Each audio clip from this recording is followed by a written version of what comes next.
Selamat pagi anak-anakku yang dikasihi di dalam Tuhan kita Yesus Kristus. Kita sangat bersyukur hari ini Tuhan memberikan kesempatan bagi kita untuk kita boleh belajar.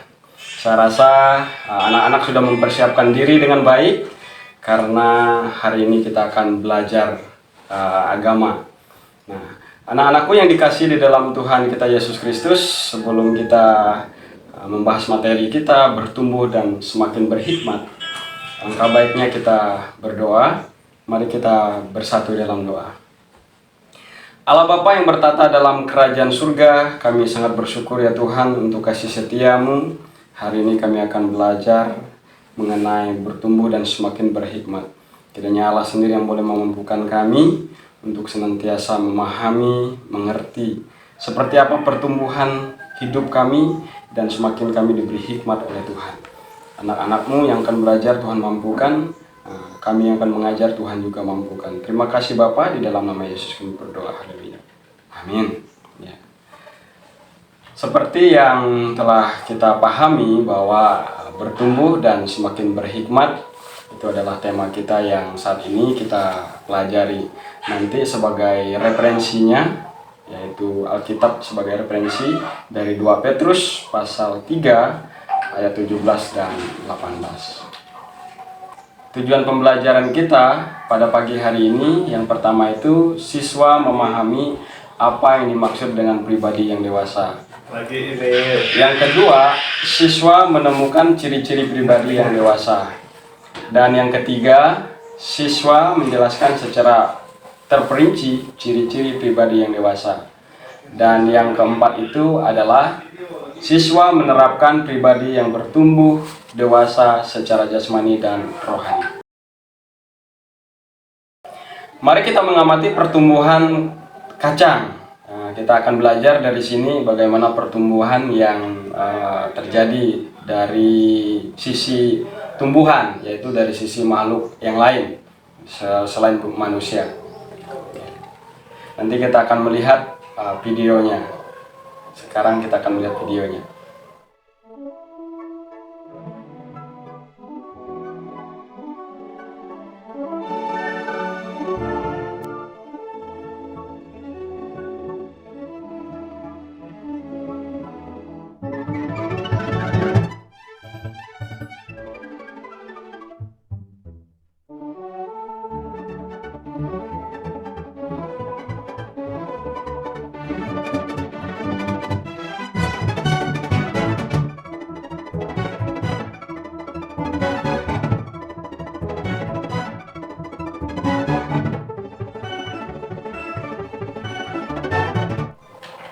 Dan yang kedua, ini video yang kedua yang Bapak tampilkan adalah mengamati pertumbuhan manusia. Seperti apa pertumbuhan manusia itu dan bagaimana. Saya rasa anak-anak juga sudah memahaminya, tetapi Bapak review ini Bapak tampilkan sehingga untuk mengingatkan anak-anak supaya lebih bisa memahami dari materi kita.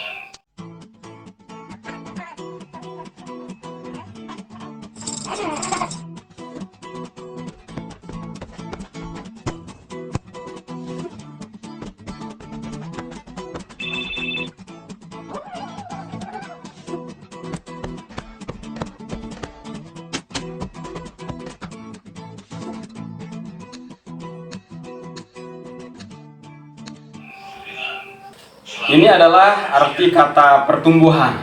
Menurut Kamus Besar Bahasa Indonesia itu bertumbuh itu artinya timbul, hidup, bertambah besar atau sempurna.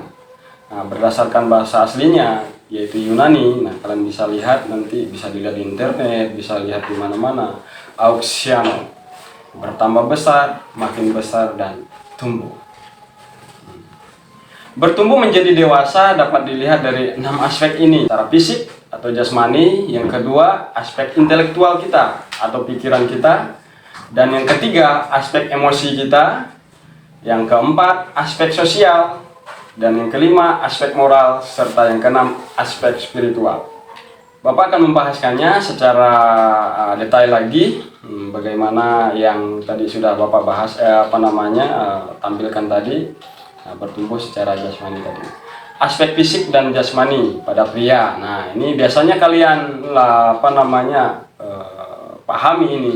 Mengapa demikian? Karena kalian bisa saja membedakan seperti apa aspek fisik dan jasmani dari pria jikalau dia sudah mengalami yang namanya bertumbuh, yaitu seperti perubahan suara, wajah berminyak dan berjerawat. Nah, ini ada beberapa di antara kalian yang pasti mengalami hal seperti itu.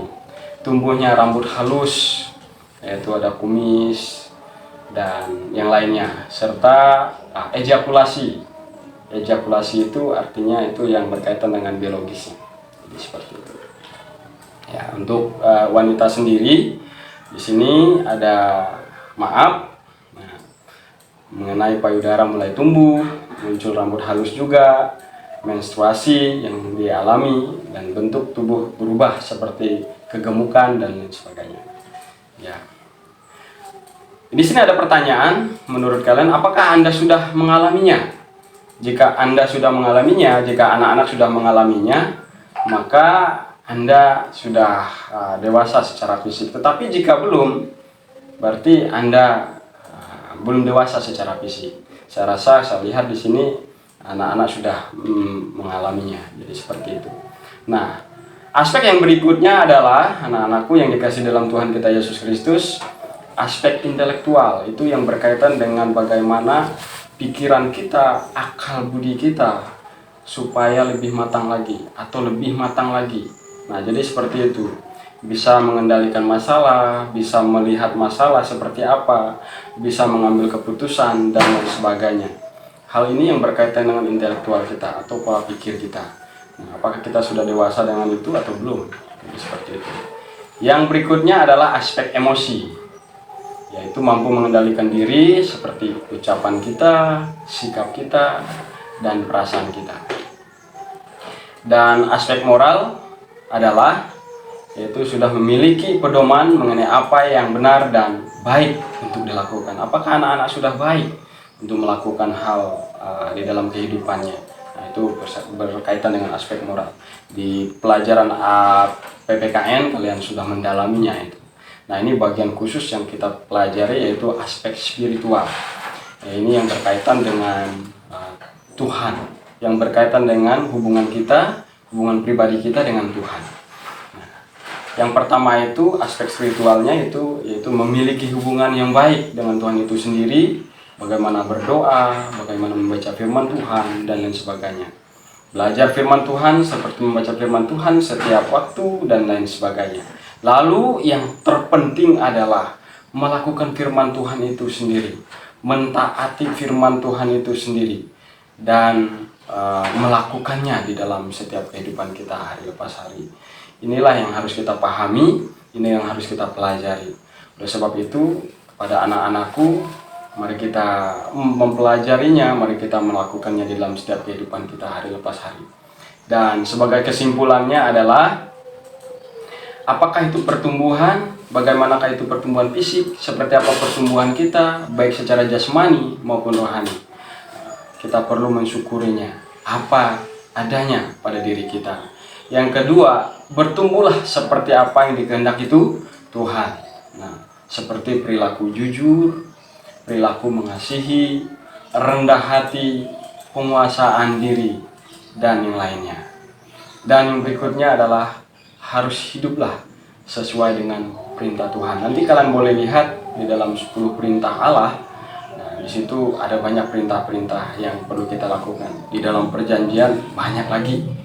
Seperti apa kita menerapkan hukum kasih yang pada dasarnya hukum yang tertinggi di dalam kehidupan kita, mengasihi Allah dan mengasihi sesama. Ya. Demikian anak-anakku yang dikasih dalam Tuhan kita Yesus Kristus, kita sangat bersyukur kita boleh membahas pembelajaran kita pada hari ini, walaupun singkat tetapi ini boleh berguna bagi kita. Nah, sebagai bahan evaluasi kita adalah nanti anak-anak Bapak kasih tugas, yaitu untuk membaca kisah Samuel, Hofni dan Pinehas bersaudara di dalam buku kita, itu halaman 78.